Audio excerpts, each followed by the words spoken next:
नमस्कार दोस्तों, क्लॉक मी चैनल पर आपका स्वागत है। आज हम कल हमने मापनी के प्रकार पढ़े थे। मापनी के प्रकारों में हमने सरल मापनी देखा, उसके बाद हमने तुलनात्मक मापनी देखा, उसके बाद में हमने विकर्ण मापनी देखा, उसके बाद हमने वर्नियर मापनी देखा। जो वर्नियर मापनी था वो बहुत अच्छा है, उसको आपको याद रखना है। वो उसके क्वेश्चन हमें कहीं भी देखने को मिल जाएंगे इसके क्वेश्चन। और उसमें ये जो इम्पोर्टेंट कुछ फैक्ट हैं, तीन चार, इनको आपको अच्छे से याद रखना है। ये हर किसी एग्ज़ाम में आपको देखने को मिल जाएंगे, इसलिए आप इसको अच्छे से करें। उसके बाद वर्गमूल मापनी था। वर्गमूल मापनी में हम जनसंख्या को दर्शा सकते हैं, जनसंख्या को दर्शाते सकते हैं। विभिन्न प्रदेशों के क्षेत्रफल अथवा विभिन्न भागों में निवास करने वाली जनसंख्या के तुलनात्मक महत्व को स्पष्ट करने के लिए वृत्तारेखों का प्रयोग किया जाता है। इसके बाद घनमूल मापनी है। घनमूल मापनी में दोस्तों क्यूब रूट स्केल होती है। रचना के दृष्टिकोण से घनमूल मापनी, रचना जैसे मतलब उसकी बनावट जो होती है वो गोल ही होती है। वृत्तारेखों के अर्धव्यास जो होते हैं वो भी गोल होते हैं, और गोलों के अर्धव्यास होते हैं वो भी ऐसा ही होता है। तो इसलिए हमें क्या देखना है, इसमें सबसे इम्पोर्टेंट क्या है कि रचना के दृष्टिकोण से घनमूल मापनी वर्गमूल मापनी के समान होती है, लेकिन इसमें अंतर होता है दोस्तों। आपको अंतर को ध्यान में रखना है। वर्गमूल मापनी स्क्वायर रूट स्केल होता है। स्क्वायर रूट स्केल वृत्तों के अर्धव्यास होते हैं। स्क्वायर रूट स्केल में वृत्तों के अर्धव्यास होते हैं। वृत्त जो होगा उसका अर्धव्यास होगा, और जो गोला होगा उसका अर्धव्यास होगा। दोनों में अंतर रहेगा। इसका अंतर ये है कि हम अगर डेंसिटी को प्रॉपर तरीके से क्वांटिटी के हिसाब से अगर ठीक से उसको डिफाइन करना चाहते हैं तो हमें घनमूल मापनी दर्शानी होगी। और अगर क्वांटिटी हमें एक रेशियो में, एक निश्चित संख्या में दर्शानी है, तो फिर हम उसको वर्गमूल मापनी को दर्शाएंगे। जैसे जनसंख्या को हमें दिखाना है तो हम गोले बना दिए, और गोलों की डेंसिटी से उसका पता लगाया जा सकता है कि यहाँ पे जनसंख्या कम है या ज़्यादा है। लेकिन घनमूल मापनी में गोलों का आयतन से उसका वॉल्यूम निकाला जाता है। वृत्तारेखों घन वर्गमूल मापनी में वृत्तारेखों के में वृत्त के क्षेत्रफल को दर्शाया जाता है। वृत्तारेखों में वृत्त के क्षेत्रफल को दर्शाया जाता है, जबकि घनमूल मापनी में गोलों का आयतन होता है ना। गोलों का आयतन, गोले का आयतन का आपको सूत्र पता होना चाहिए, 4 पाई r क्यूब। ये गोले का आयतन होता है। आर जिसमें इसकी त्रिज्या होती है 4 पाई, क्योंकि वो चारों तरफ से होता है, और इसका 2 पाई r स्क्वायर होता है। ये बढ़ जाता है क्योंकि उसका चारों तरफ से गोल होता है ना आयतन, इसलिए निकाला जाता है।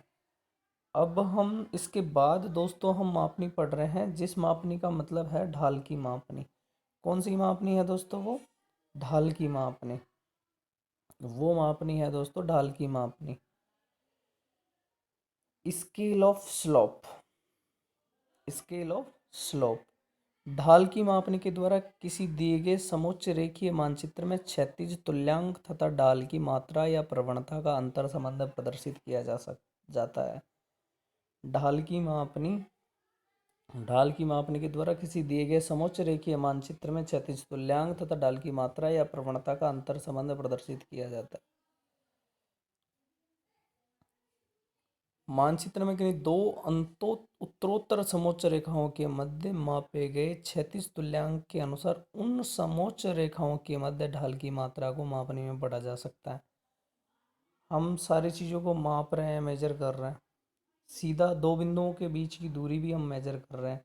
ये बिंदु है और ये बिंदु है, इसके बीच की दूरी को हम पढ़ रहे हैं।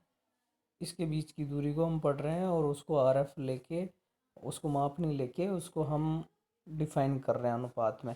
लेकिन दोस्तों अगर ढाल है तो उसको भी हमें मापना पड़ेगा ना,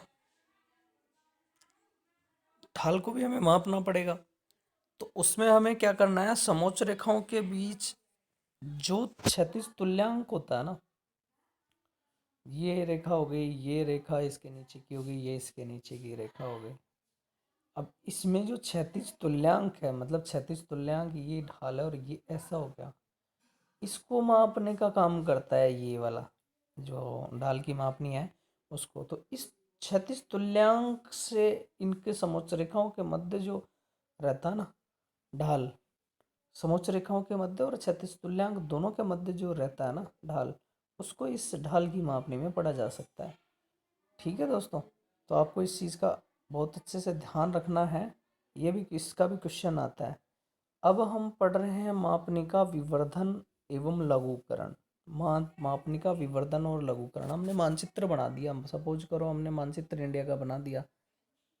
अब हमें क्या करना है, मानचित्र इंडिया का बना दिया और हमने आधे पेज में बना दिया।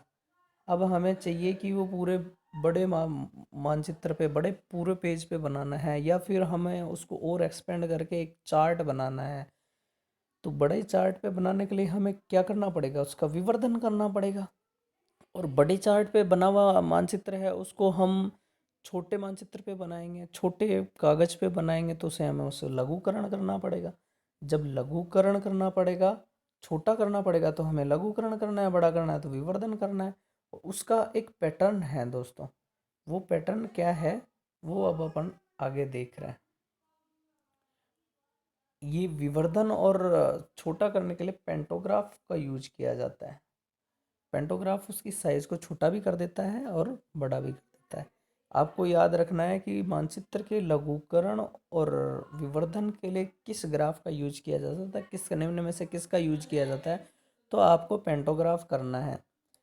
पेंटोग्राफ बना किसका होता है, पेंटोग्राफ धातु का बना होता है और ये एक साधारण यंत्र होता है। पेंटोग्राफ जो होता है ये एक धातु का बना हुआ एक बिल्कुल साधारण यंत्र होता है। और ये काम किस पे करता है, कार्य ये समांतर चतुर्भुज के सिद्धांत पर काम करता है।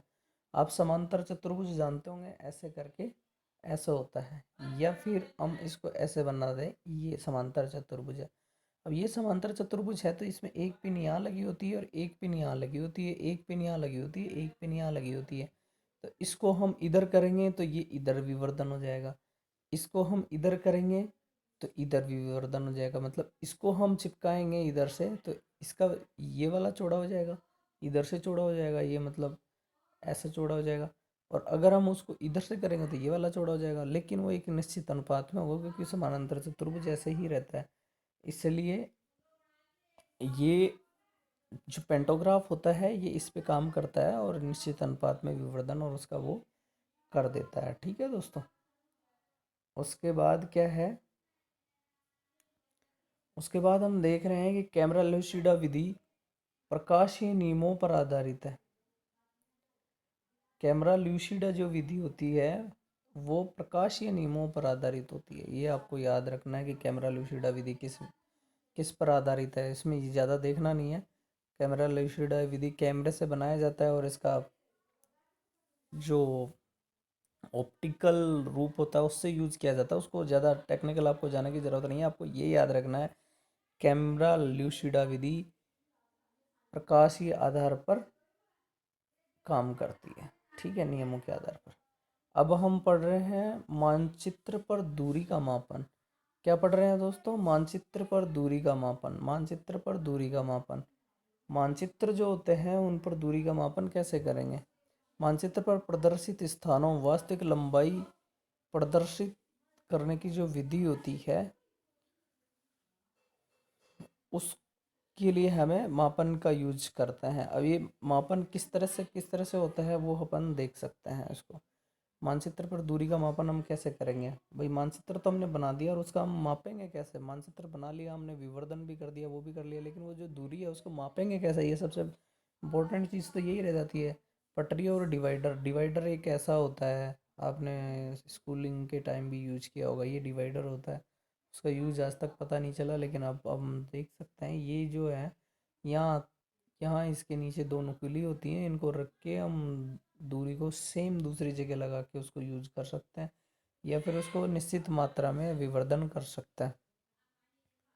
महीन तार द्वारा। महीन तार द्वारा कैसे होगा दोस्तों, कि एक छोटा सा तार हम ले लेंगे और उस पतले से तार के द्वारा हम उसका विवर्धन, उसका माप निकालेंगे और जितना है उस तार से दूसरे माप पे हमें जितना बनाना है उसके हिसाब से वो कर देंगे। लेकिन अब एक आधुनिक तकनीक यूज होती है, ऑप्टिसोमीटर, जो हर कोई यूज करता है। इसमें टेढ़ी मेढ़ी वक्र रेखाओं को भी अच्छे से मापा जा सकता है, क्योंकि वक्र रेखाएं ऐसी होती हैं, ऐसे तिरछा होता है वो, कैसा होता है दोस्तों, तिरछा होता है, वक्र किनारा होता है, तिरछा भी नहीं होता, हम उसको वक्र किनारा बोलेंगे। इस तरह का किनारा होता है उसका।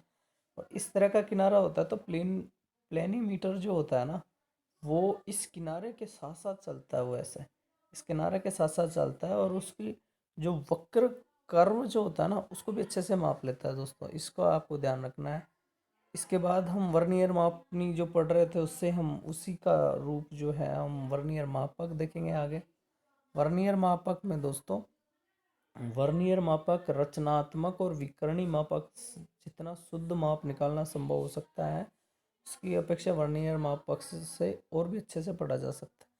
वर्नियर मापक एक तो वक्र किनारे पे काम करता है, तो उससे उसको बहुत अच्छे से पढ़ा जा सकता है। ये चीज़ तो आपको ध्यान रखना ही है कि भाई वो अच्छे से काम करता है वहाँ पे, इसलिए उसको हमेशा ध्यान रख के। वर्नियर मापने की ये खासियत होती है कि इसमें क्या होता है, रचना, वो जो किनारे जो होते हैं उसके वक्र किनारों हैं उनको बहुत अच्छे से पढ़ सकती है वर्नियर मापनी जो होती है। इसलिए ये मापनी सबसे अच्छा मापक होता है, ये वर्नियर मापक है। क्योंकि जब हम सीधी चीज़ों को तो हम स्केल से माप सकते हैं, वो बहुत आसान तरीका होता है कि भाई हमने माप लिया और वो कर लिया।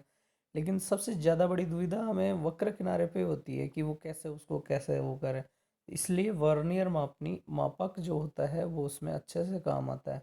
ठीक है दोस्तों, अब हम देख रहे हैं उच्चावच का प्रदर्शन।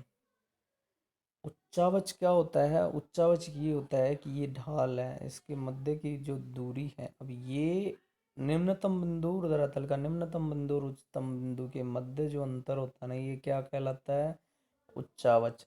और जब ये ऊपर नीचे ज़्यादा होगा तो उच्चावच ज़्यादा होगा, और ये कम होगा तो उच्चावच कम होगा। इस तरह से दोस्तों हमें इसका ध्यान रखना है। और उच्चावच के प्रदर्शन के अंतर्गत धरातल की त्रिविमीय आकृति, थ्री डायमेंशनल शेप को मानचित्र अथवा किसी अन्य समतल सतह पर प्रदर्शित किया जाता है। अन्य समतल सतह पर प्रदर्शित किया जाता है। ठीक है दोस्तों, ये चीज़ का आपको ध्यान रखना है कि इसमें उच्चावच का जो प्रदर्शन होता है ना, वो अच्छे से किया जाता है। उच्चावच का प्रदर्शन के अंतर्गत धरातल की त्रिविमीय आकृति, धरातल जो थ्री डायमेंशनल रूप से जो हमें दिखता है, उसको मानचित्र अथवा किसी अन्य समतल सतह पर प्रदर्शित किया जाता है। हम पेज पर उसको बनाते हैं, गोलों द्वारा बना देते हैं, या फिर कुछ वैसे है वृत्तों द्वारा बना देते हैं। तो ये इसकी एक विधियाँ होती हैं। उच्चावच प्रदर्शन की और भी बहुत सारी विधियाँ जो अब हमें देखना है। सबसे पहली उनमें हम देख रहे हैं कि हैशूर प्रणाली देख रहे हैं। हम कौन सी प्रणाली देख रहे हैं, हैशूर प्रणाली। हैशूर प्रणाली विधि के अंतर्गत बारीक एवं पास पास खींची गई खंडित रेखाओं के द्वारा पर्वतीय छायाकरण करके मानचित्र में उच्चावच का प्रदर्शन किया जाता है। इसका सबसे पहले हैशूर बनाने का मूल जो नियम था, मूल नियम वो लेमान ने दिए प्रतिपादित किया था, ये याद रखना आपको। हैशूर प्रणाली का मूल नियम किसने प्रतिपादित किया था, वो लेमान ने प्रतिपादित किया था। आपको याद रखना है इस चीज़ को कि लेमान ने प्रतिपादित किया था। बड़ी मापनी पर बने मानचित्र जो होते हैं, वो बड़ी मापनी पर जो मानचित्र बने होते हैं वो क्या होते हैं, उपयुक्त होते हैं। बड़ी मापनी पर बने मानचित्र उपयुक्त होते हैं। दो रेखाओं के बीच रिक्त स्थान ढाल के कोण के अनुपात में होती हैं। दो रेखाओं के बीच रिक्त स्थान ढाल के कोण के अनुपात में होता है। ठीक है दोस्तों, अधिक ढाल वाला अधिक भारी या काला प्रतीत होता है। अधिक ढाल वाला अधिक भारी या काला प्रतीत होता है। मानचित्रों तथा आरेखनों का निश्चित अनुपात में लघुकरण तथा विवर्धन इसके द्वारा किया जाता है। मानचित्रों तथा आरेखनों का निश्चित अनुपात में लघुकरण तथा विवर्धन इसमें किया जाता है। ठीक है दोस्तों, और ये जब अधिक ढाल वाला होता है जहाँ पर ऐश्वर्य प्रणाली में, तो वो ज़्यादा काला प्रतीत होता है, क्योंकि उसमें गहरी गहरी बिल्कुल लाइनें पास पास सटी सटी हुई होंगी। वो रेखाएं ज़्यादा सटी होने से वो ज़्यादा गहरा हो जाएगा, और जहाँ ढाल कम होगा वहाँ कम होगा। तो उससे क्या है कि वो ये शो करता है कि वहाँ जहाँ ढाल ज़्यादा है वहाँ अधिक भारी और काला प्रतीत होता है।